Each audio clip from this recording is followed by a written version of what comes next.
안녕하세요. 안녕하세요. 네. 간단한 자기소개 부탁드립니다. 상담가 겸 작가 장재열입니다. 예, 네, 반갑습니다. 네. 그래서 오늘 제가 궁금한 게요. 남들보다 내가 한없이 초라해 보이고 보잘것없이 느껴지는 순간들이 있는 것 같아요. 보통은 어떤 순간에 이런 생각들이 스쳐 지나갈까요? 일단은 내가 목표한 바가 없을 때, 어디로 가야 되는지 모르겠거나 그러니까 방향을 상실했을 때, 그리고 두 번째는 목표가 있는데 내가 그걸 달성을 하지 못했을 때, 그리고 세 번째는 목표가 있고 달성을 했는데 더 큰 목표를 달성한 친구들에게 둘러싸여 있을 때, 그러니까 서라운드가 되게 중요한 것 같아요. 그래서 이렇게 세 가지인데 결국은 쉽게 얘기하면 초라함을 느낄 수 있는 순간이 누구에게나 찾아온다는 소리죠. 첫 번째로 우리가 목표가 없을 때, 그때 좀 어떻게 하는 게 좋을까요? 우리가 어떤 목표를 가져야 된다라고 생각하는 것들 중에 하나가 정말 삶에서 목표가 필요하기 때문도 있지만 모두가 그런 것이 필요하다고 말하기 때문도 있는 것 같아요. 저는 자신의 욕구를 파악하고 들여다보는 게 굉장히 중요하다고 생각하거든요. 자신이 가지고 있는 비생산적인 욕구들부터 찾아보는 연습이 굉장히 비생산적인 욕구요? 네네. 제가 생각했을 때 가지고 있는 생산적 욕구를 계속 고민하려고, 내가 뭐가 되고 싶지, 뭘 할 수 있지, 뭘 잘하지. 그러니까 나중에 이걸 생각하는 것만으로도 번아웃이 오는 거예요. 근데요, 내가 가지고 있는 비생산적인 욕구 뭐 있을까요? 예를 들면 저는 닌텐도를 한 10일 동안 그냥 집안에 처박혀서 하고 싶어, 이런 욕구가 있었고요. 또 한 가지는 제가 올해 40인데 지금부터 춤을 배워서 댄스 비디오를 찍고 싶어. 이런 욕구들을 발견할 수 있도록 종이에다가 비생산적인, 돈이 안 되는, 도움이 안 되는 욕구를 찾기라고 하고 막 쓰는 거예요. 근데 이게 왜 중요하냐면 비생산적인 욕구를 잘 찾아내고 내 내면의 소리를 들을 수 있는 사람은 생산적 목표를 찾는 데에도 도움이 되거든요. 둘 다 모르겠다, 나는 어떤 걸 해야 될지, 뭘 하고 싶을지 모르겠다라고 하면 놀고 싶은 욕구, 쉬고 싶은 욕구, 그리고 마구잡이로 그냥 돈이 안 되고 미래에 아무런 도움이 안 돼도 지금 당장 하고 싶은 욕구를 쓰고 찾는 연습, 이런 거 굉장히 중요할 것 같아요. 근데 또 이런 경우도 있을 것 같아요.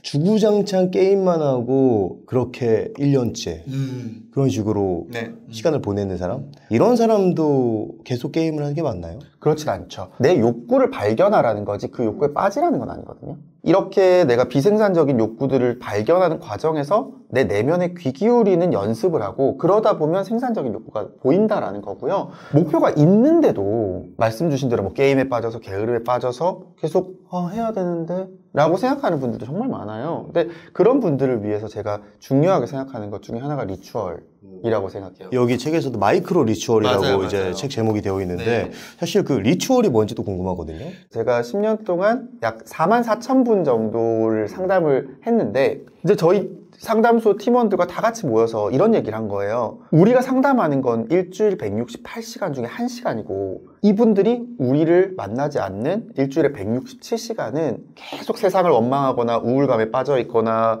엉망진창으로 지내다가 우리를 찾아와서 단 1시간 동안 좋은 이야기를 나눈들 결국 플러스 마이너스 제로 상태가 되는 거예요. 스스로가 167시간 동안 자기를 돌볼 수 있는 게 필요한데 뭘까? 이 44,000명에게 필요한 게 뭘까? 라고 생각하다가 발견한 게 리추얼이었고, 리추얼이라는 게 결국 뭐냐면 예전에는 이게 종교적 단어였거든요. 순서대로 의식을 행하는 것들을 말했어요. 근데 지금은 내가 나를 위해서 신체적으로 정신적으로 나를 돌보는 규칙적인 의식 행위를 말하거든요. 엄청 거창해 보이지만 그렇지 않고요. 하루에 5분이어도 된다. 아까 말씀하셨던 것처럼 이제 매일매일 집에서 게임만 하시던 내담자분이 계셨어요. 은둔형 외톨이가 되셔가지고. 근데 이분이 공무원 시험 4수를 실패하고 방 안에 들어가신 분이었거든요. 심지어 사람이 이렇게 작은 리추얼로도 변할 수 있구나라고 제가 느꼈던 게 뭐냐면 이분한테 제가 어떤 게 필요하냐라고 했더니 나는 손대는 것마다 실패하는 사람 같아서 그냥 아무런 것도 필요하지 않다. 이 사람한테는 성취의 경험이 필요하구나. 그래서 제가 100일간 꾸준히 뭔가를 했다라는 성공의 경험 한번 만들어보자. 책 한 장 읽기 어떠세요? 싫어요. 그러면 만화 한 장 읽기는 어떠세요? 만화도 이거 매일 해야 된다고 의무가 되면 싫을 것 같아요. 제가 그러면 선 하나 정도만 그어볼까요? 제가 이랬어요. 그랬더니 이분이 그게 무슨 의미가 있어요? 라고 하는 거예요. 그래서 제가 매일매일 해서 100일을 채우면 그 100일의 의미가 있죠. 내가 나와의 약속을 지켰구나라는 의미가 있죠. 그러니까 내용은 뭐든 상관없어요. 리추얼이 사실 이렇거든요. 매일매일 뭘 하냐는 상관없어요. 꾸준히 나에게 아주 작은 도움이 되는 거여도 쌓이는 게 중요하거든요. 그래서 이분이 결국은 100일 동안 꾸준히 선을 긋다가 보니까 한 70일 때쯤에 저한테 사과를 하나 그려가지고 선만 긋기 지루해서 사과를 그렸는데 괜찮냐? 제가 너무 괜찮다고 응원을 했어요. 결국 이분이 선이 사과가 되고 별이 되고 나무가 되면서 자기 안에서 어떤 욕구가 생긴 거죠. 나 그림을 그려보고 싶다.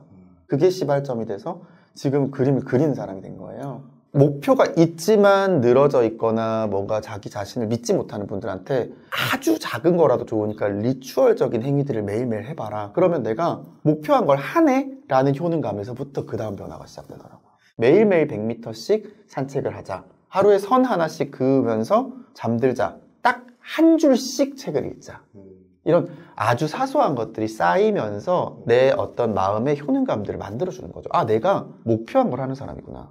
이 정도는 하네? 나 뭘 해도 꾸준히는 하네? 라는 것들을 자기 안에 계속 들려주는 겁니다. 그런 목소리들을.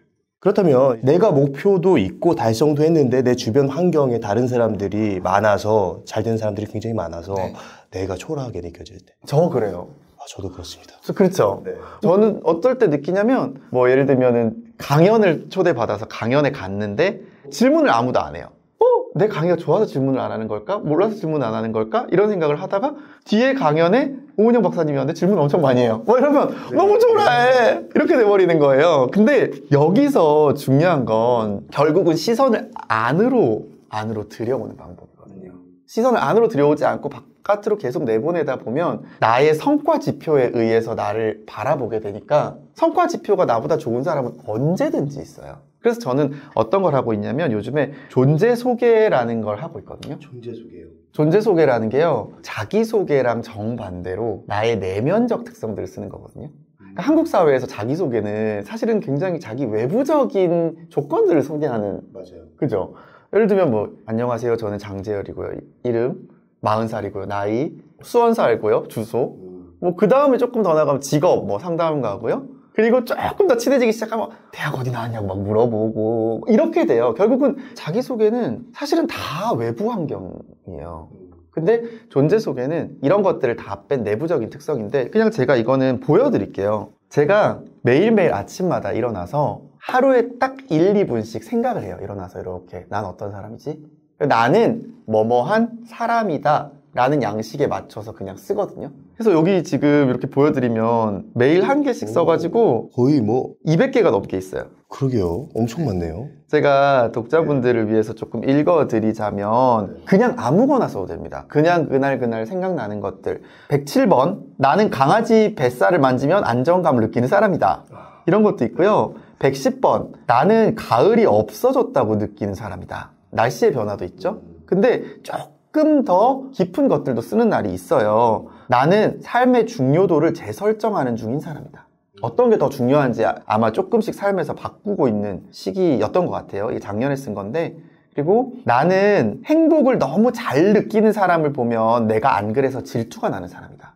이런 솔직한 것들을 쓰는 거예요. 그러면서 50개가 넘어가니까 어느 순간 제가 저의 경향성이라는 걸 알게 되더라고요. 내가 이런 상황에서 굉장히 취약함을 느끼는구나. 또 이런 상황에서는 굉장히 내 스스로에게 좋은 에너지를 스스로가 줄 수 있구나. 그러면서 저는 이걸 어떻게 느꼈냐면, 내가 나의 사용 설명서를 쓰고 있는 중이구나. 내가 이렇게 작아 보일 때, 초라해 보일 때 이걸 켜서 이 수많은 데이터들이 나를 설명해 주는 거예요. 나는 사람들에게 덜 유명해서 질문을 덜 받는 사람이 아니라 이런 사람이구나 라는 것들을 보여주기도 하고요. 또 한 가지 좋은 점이, 이게 많이 쌓이니까요, 이렇게 마음이 초라해지거나 뭔가 힘든 날 검색 버튼을 누를 수 있어요. 그 다음에 뭘 쓰냐면 저는 편안이라고 쓰거든요. 그러면 이 200개가 넘는 나의 소개 중에 내가 어떨 때 편안한 사람인지가 나와요. 나는 빨래방 소리를 편안하게 느끼는 사람이다. 나는 인구 밀도 낮은 곳에 가야 편안한 사람이다. 나는 봤던 영화를 다시 보는 게 편안한 사람이다. 난 이런 게 편안하구나. 오늘 나를 위해서 좀 이런 편안한 시츄에이션을 만들어야겠다. 이렇게 즉각적으로 나를 돌봐줄 수 있는 재료가 되는 거죠. 우리가 줄 세워져 있는 나를 꺼내서 수평적으로 넓히는 나로 전환시켜주는 어떤 시선 전환의 도구가 되어주는 거죠. 이런 초라해지는 상황에서 내가 어떻게 벗어나야 되는지에 대해서 설명을 해주셨는데, 초라한 순간, 이런 순간에 절대 하면 안 되는, 반대로 하면 안 되는 게 있다면 어떤 게 있을까요? 자책이죠. 자책은 근데 보통 자동적으로 되니까 이런 상황에서는. 맞아요. 그래서 자동적으로 되는 이 자책을 멈추는 게 되게 중요해요.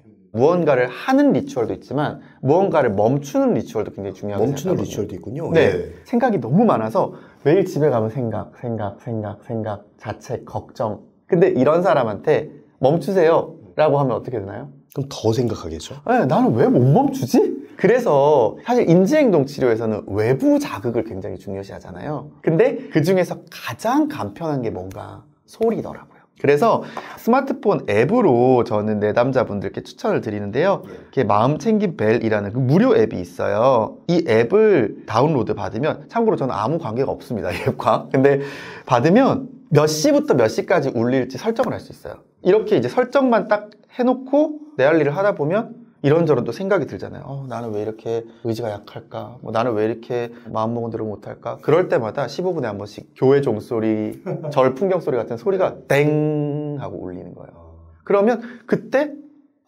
하고 한 번씩 소리에 집중하면서 맥을 끊어주는 거죠.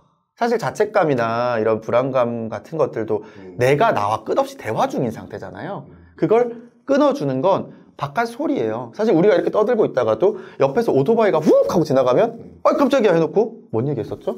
이렇게 되잖아요. 나와 나 사이를 그렇게 만드는 거죠. 소리가 끼어들어서 훅 하고 맥을 끊어버리는. 나아가서 우리의 인생을 좀 더 풍요롭게 살게 하기 위해서 필요한 그런 리추얼이나 이런 것들이 있을까요?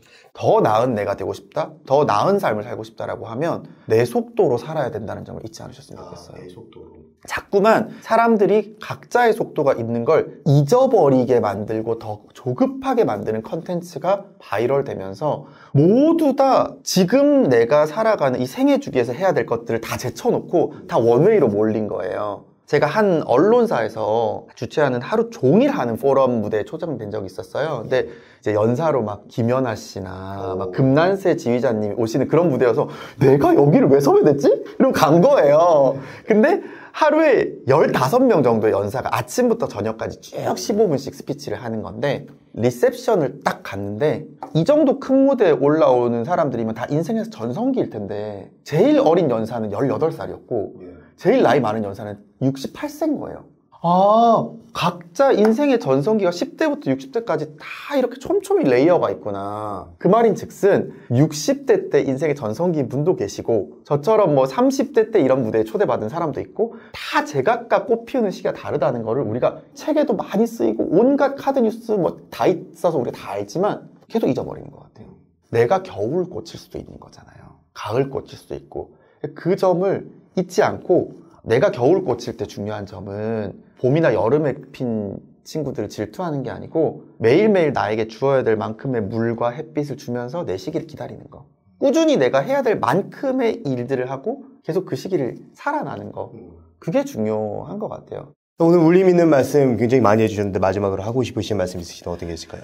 어떻게 그래서 내가 나 스스로에게 매일매일 무언가를 심어주고 새겨줘야 될지 모르겠다 하시는 분들께서는 이 리추얼이라는 개념 잊지 않고 한 번쯤은 살펴보셨으면 좋겠어요. 꼭 제가 책을 써서가 아니라 정말 우리 삶에서 계속 흔들리는 그 날씨처럼 인생이 계속 변하잖아요. 그럴 때 우리가 옆구리에 우산 하나만 끼고 있어도 훨씬 덜 불안하거든요.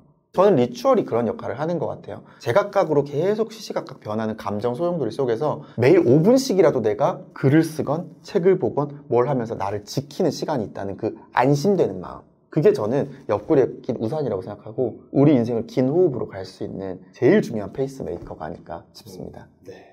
장재열 대표님을 모시고 한없이 내가 초라하게 느껴지는 순간, 이런 순간에 우리가 어떻게 대처를 해야 될지에 대한 얘기를 나눴습니다. 그럼 오늘의 심리학은 여기까지 하도록 하겠습니다. 좋은 말씀 해주셔서 감사합니다. 감사합니다.